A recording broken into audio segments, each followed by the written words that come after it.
So yeah, we are in the middle of looking at the longest bit of teaching that is recorded that Jesus did, called the Sermon on the Mount, and it's found in Matthew 5 to 7. We're going to look at the introduction today, and the obvious question to ask whenever you're going to read anything that someone's doing teaching on is, why should I pay attention to them? And in this talk, in what Jesus speaks about, he makes some massively incredible claims about listening to what he's got to say to us. And I kind of think about that, and I think, who do I trust? Where do I go through for wisdom? And if you just bring up the next slide, whatever, to recognise these two characters, the quiz question, you know who they are? Einstein, known for wisdom or intelligence around mathematics and physics and stuff like that. And then you got there Mr. Bean, known for his foolish antics. And that's really important when you're listening to what Jesus is saying, because actually that is what is there. Jesus is casting wise and what's foolish. And if you bring up the next slide, if I basically go to a car mechanic and the car mechanic says to me, Steve, you really need to sort your brakes. If I go to them, I just say, I'm going to advise, thanks for all that, and then I have a smash. That'd be foolish, isn't it? But if I listen to what they say and do it, that is listening to wise advice. And obviously, mechanic, that's their area of speciality. And what Jesus is saying, Jesus is coming at this and he's saying, I am a specialist on what is the good life, what is the best kind of life. And I guess we all take a different view on how we find out about how do we make our life decisions. So we might look at Instagram or Facebook or a self-help book to make decisions about what's a wise decision, about how to make decisions, about how to live. Or we might use teachers or parents or friends, or we might compare ourselves to the Joneses and think, oh, okay, I'm trying to compete with them. Or we might just bumble along and not really think about it very much, and just as stuff comes at us, we just kind of handle what comes along. Not really convinced that there's any real sort of coherent way to understand the world and life. But what Jesus is saying in this talk is he's saying that actually there is a foundation. There is a way of doing life, and he is the foundation for it. He is the rock on which to build and order your life and to get your priorities right. And he is also bringing into sharp focus what matters and also how it matters. And the crowd that Jonathan mentioned this last week, and I think that I did a few weeks before, the crowd at the end of what Jesus has to say that are listening into this, they came away convinced that Jesus had authority in a way that the people that they'd come across before, their teachers or the leaders of the time, didn't. They'd heard something that day that made them think, man, this guy knows something about what is the good life, what is the best way of living. And we don't know whether they then took that wisdom and, just like ignoring getting your brakes fixed, they ignored it or whatever. But what we know is that some of them took that on board.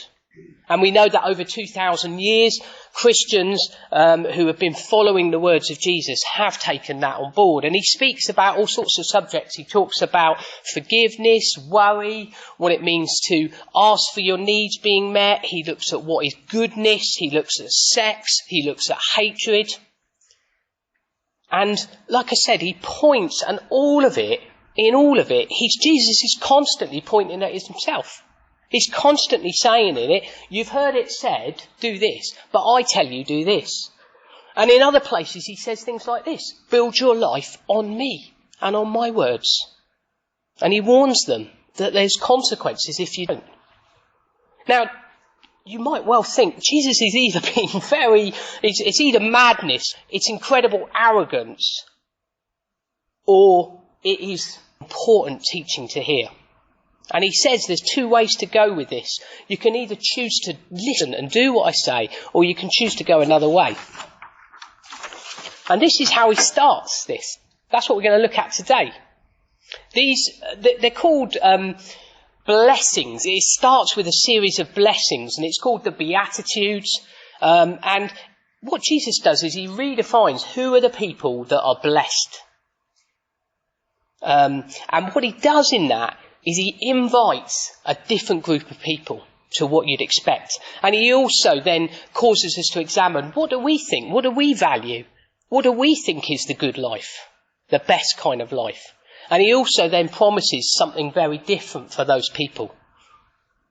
So it's an invitation, if you bring up the next slide. It's an invitation, it's an examination, and it is also a series of promises. So if we go on to the next slide.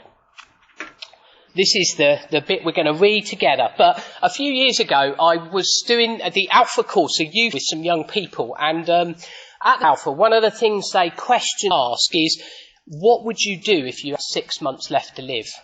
What would you do?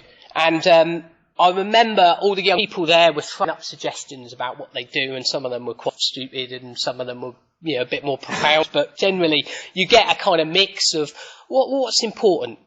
But there was a lady there, and some of us will know her, Sue Gendon, and she was there. And she said, oh yeah, that question, what would I do if I had 6 months to live? I want to let you know that I was told that by a doctor, that is actually what is going to happen. You have got 6 months left to live. And I tell you, the atmosphere in the room suddenly got really serious. The young people all the joking stopped, and she had their full attention.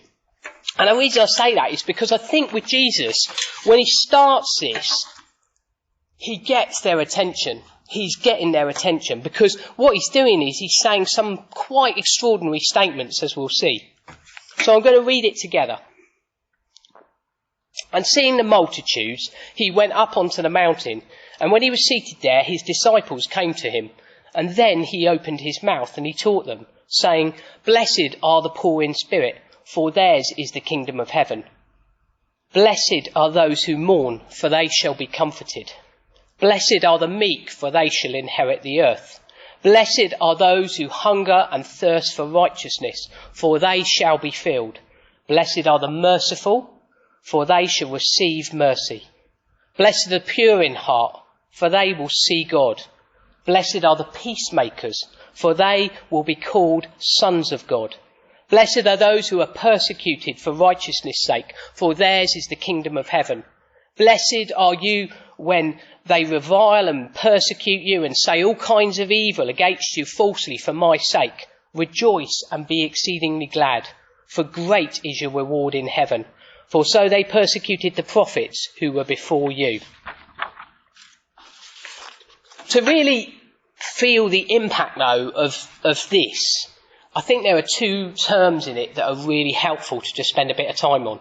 And the first one is this word, blessed. Because I think the word bless has become a bit of a religious word or whatever. It's a bit of a word that is a bit like a spiritual pat on the head. Oh, bless you, bless you. There. You'll be all right. Bless them. It's a patronising word, I think, a bit. It's a nice word.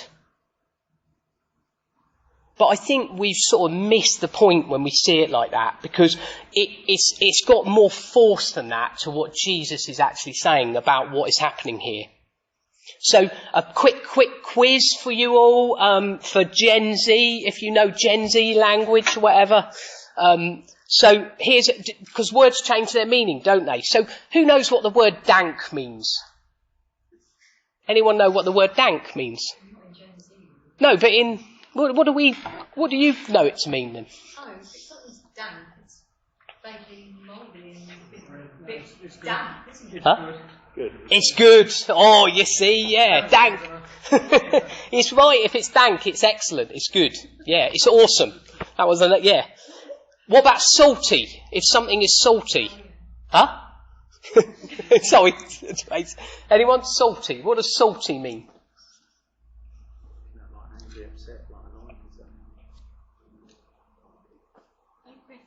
Bitter, jealous, yeah. But we also know salty as, oh, my food's a bit salty. What about cap? What does cap mean?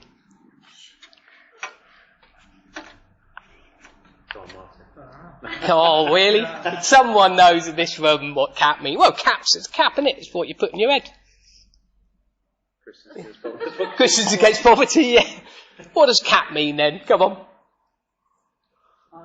Lying. That cap means. Give me a sentence, Joel, that you would say, what's that? Cap. He's a bit cap. Yeah, that statement was cap. That statement. There we go. It means lying. Yeah. So that's what I mean. So words change their meaning a bit or whatever, and it can be a bit confusing if you're having a conversation across generations. 2,000 years makes a big gap. Obviously this was written in a different language, but they've tried to capture the meaning of it. And the word blessed has come to mean something a little bit tame, I feel.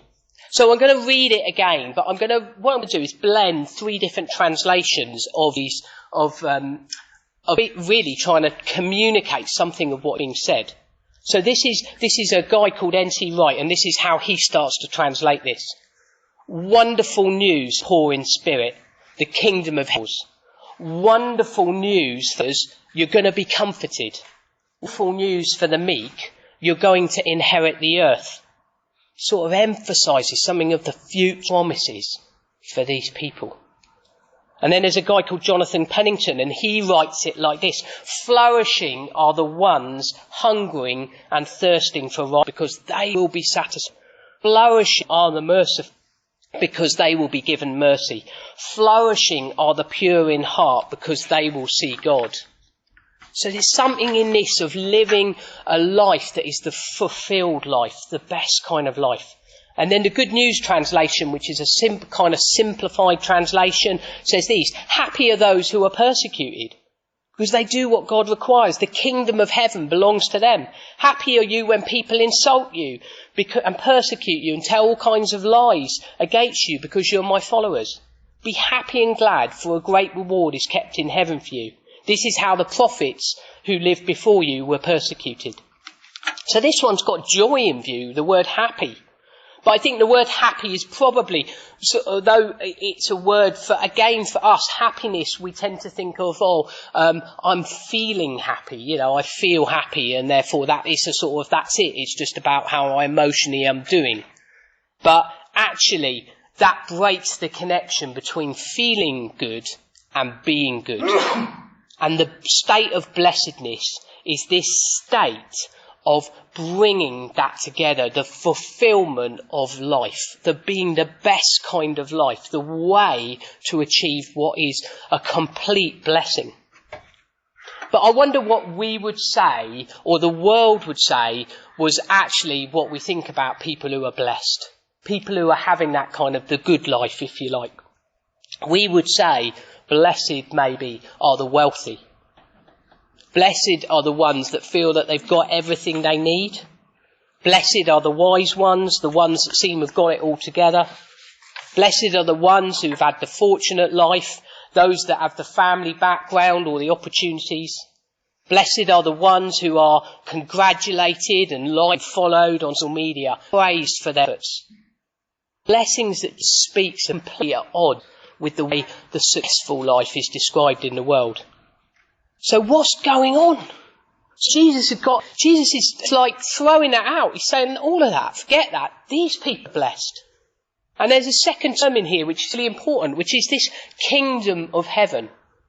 So right at the start of these and the end of these verses, you'll see I've tried to sort of put them in red. Right at the start and almost at the end, they act like a couple of bookends, is the kingdom of heaven. Theirs is the kingdom of heaven. And what he's saying is that basically what's included in that is everything in between. These are the people that are going to experience the kingdom. And Jesus' mission was described in one who came and now bringing the kingdom.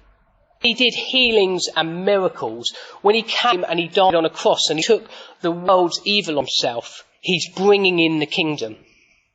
And we've done a series on the kingdom, so if you want to go onto the YouTube site, you can have a look and understand the kingdom, because Jesus talks about it in terms of a thing that he brings into being 2,000 years ago, but a thing that also grows and expands and one day will fill the whole earth. So there's a now and then there's a not yet to it. And the kingdom, when it's finally fulfilled, is a place where there is no suffering, no death, no tears, no sorrow. And it's also a kingdom that is established when not by power and might, which they would have been used to in those days, and we are now today. We see the wars going on. That's how kingdoms are established. That's how you advance things. But Jesus' kingdom isn't advanced like that. It's advanced like sacrifice and service, love and forgiveness and mercy and grace. And it's also a kingdom that starts in the heart. So it's a kingdom when someone receives Jesus as king of their own heart. So the citizens, the people of the kingdom, are those that invite Jesus in.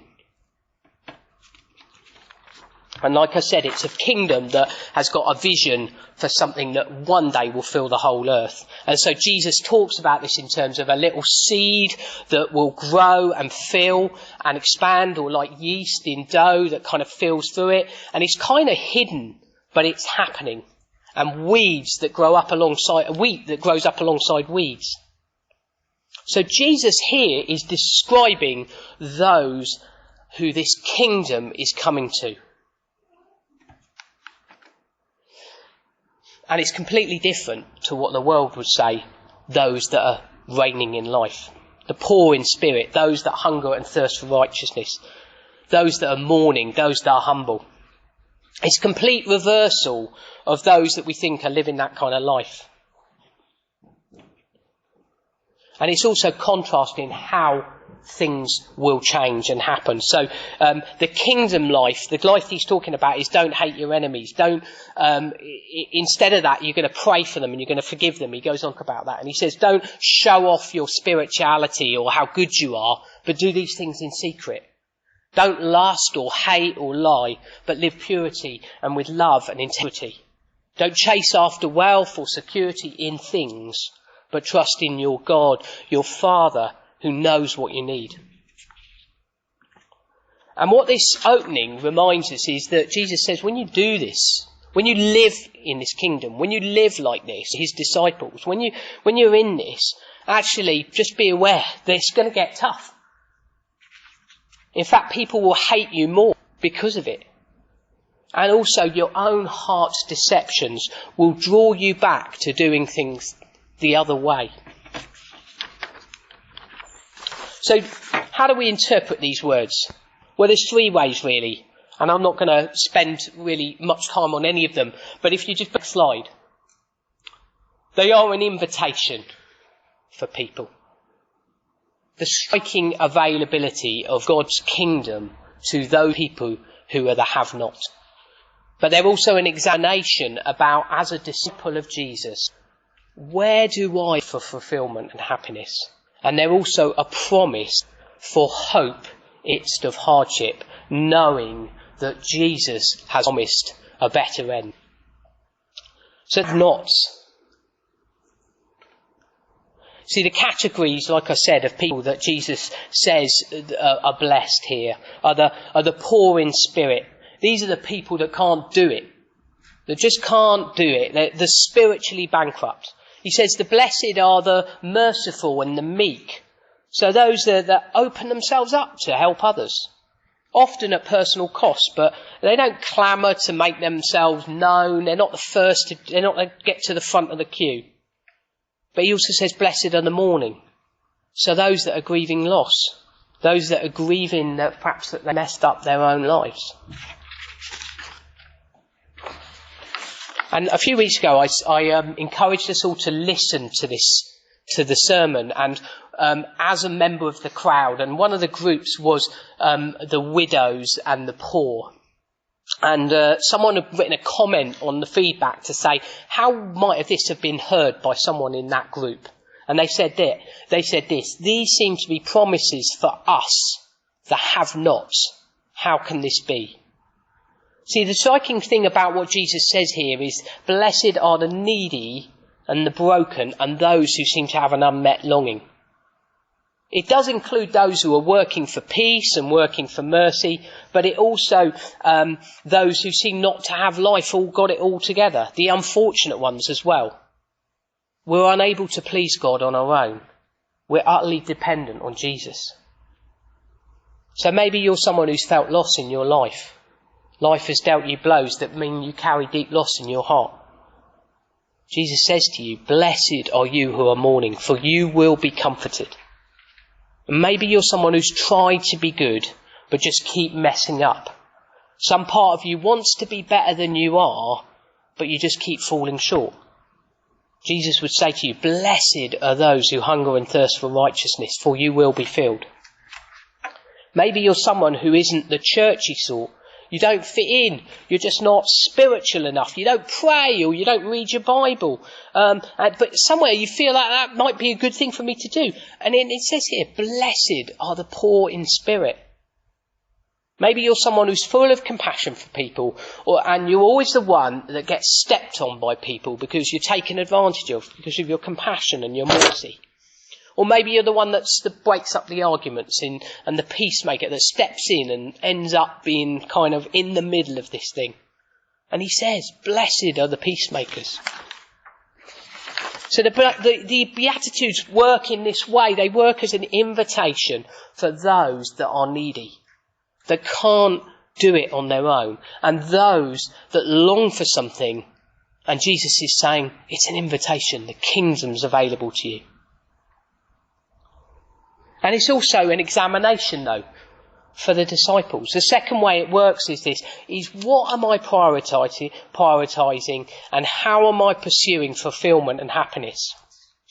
And Jonathan mentioned this last week, is that one of the things you'll notice in the rest of the Sermon on the Mount is there's a number of times where Jesus says, don't be like them, be different. And so it is an examination is, am I different? Am I living with a different set of values?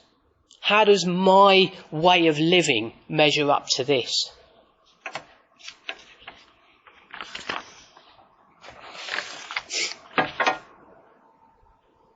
And so Jonathan mentioned again that something of this was about the character of what it means to be a citizen of the kingdom. And I think what strikes me as I go through the reading of the Sermon on the Mount is you pretty quickly, at some point, if you're honest with yourself, you come to realise that actually you fall short and you just can't do it.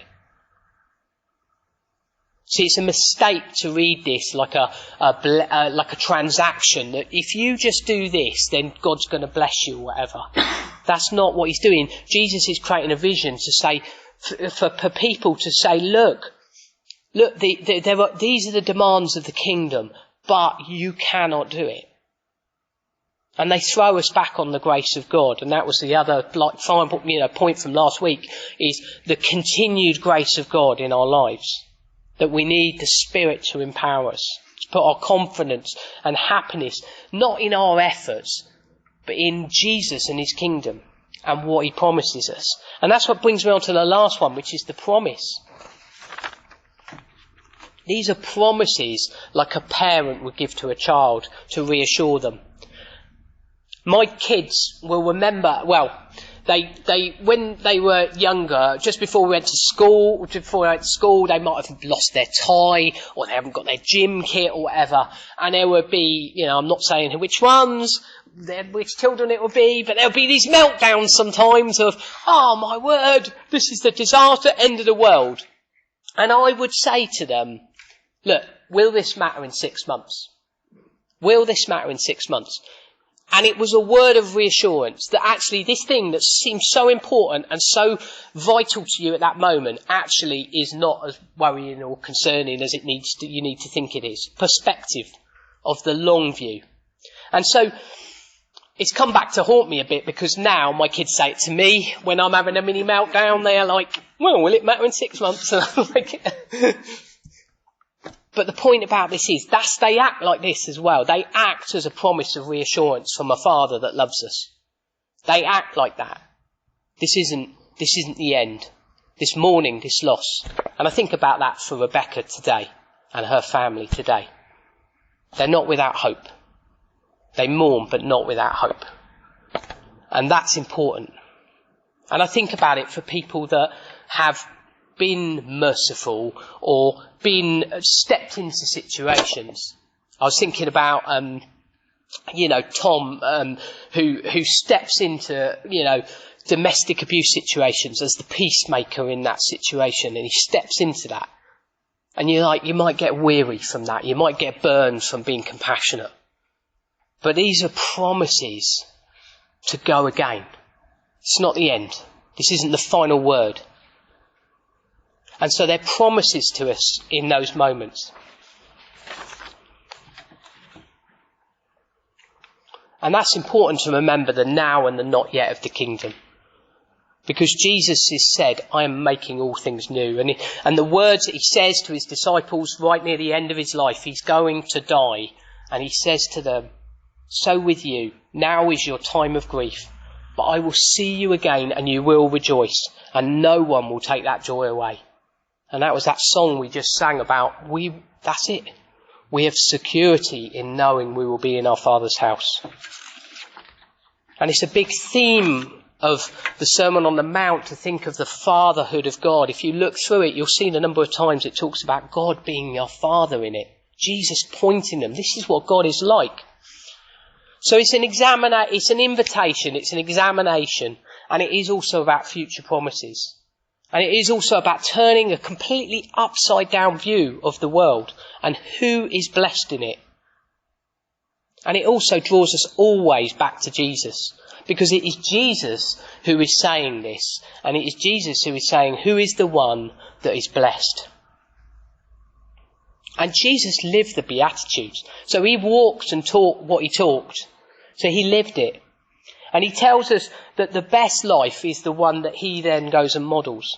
So it makes no sense if there's no bigger vision for Jesus, for the world, than his good life. It wasn't just about Jesus living his good life and that was it. Rather, Jesus lived this life on his own, and he passes through suffering and death and rejection and all of the things in there to bring about the kingdom. And he doesn't do it through worldly means that we might think of how you bring. Like I said, he brings about it through love and mercy and peacemaking and right living and suffering for our sakes. So as we read the Beatitudes and the rest of this sermon, keep looking at Jesus. The life he's described is hopeless apart from him. If we turn it into a set of rules, it's hopeless.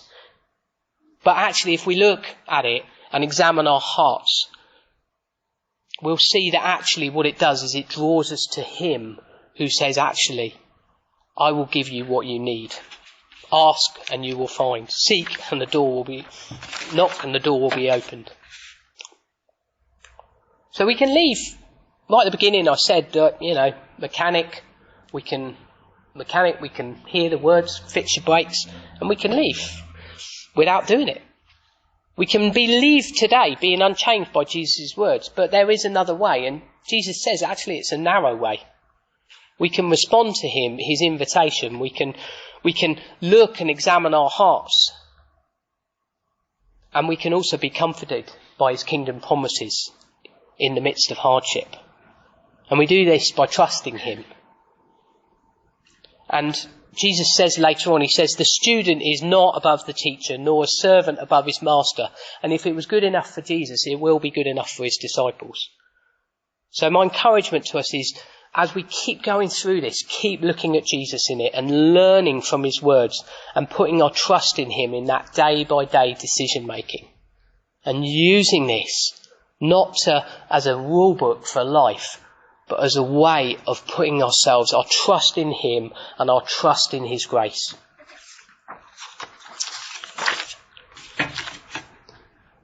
That's it. So, that's my encouragement to you as we go from here. Let's do that. Right? Pray for us, Steve, at the end. Yeah, I will do, yeah. Yeah. Gather the troops. Yeah, Jesus, I want to thank you for your words. And I want to just pray for each one of us, God, to seriously examine what is the wise life. Jesus, that we don't get to the end of our lives and just think, oh man, I blew it. I wasted what was important. I just pray for each one of us, God, that we examine it. But I pray in that what comes out more than anything else is the wonder of your grace, Jesus, and the promises of your kingdom. Fill our lives with those promises, God. Fill our lives with them. And I pray that we're people that when we go out from here, that we recognise that this is an invitation for the have-nots. Those in life that think like they're written off. That actually what we have in Jesus is something that's readily available to everyone. There's not a bar they need to reach, but actually it's throwing on the grace and the mercy of God. In your precious name. Amen. Amen.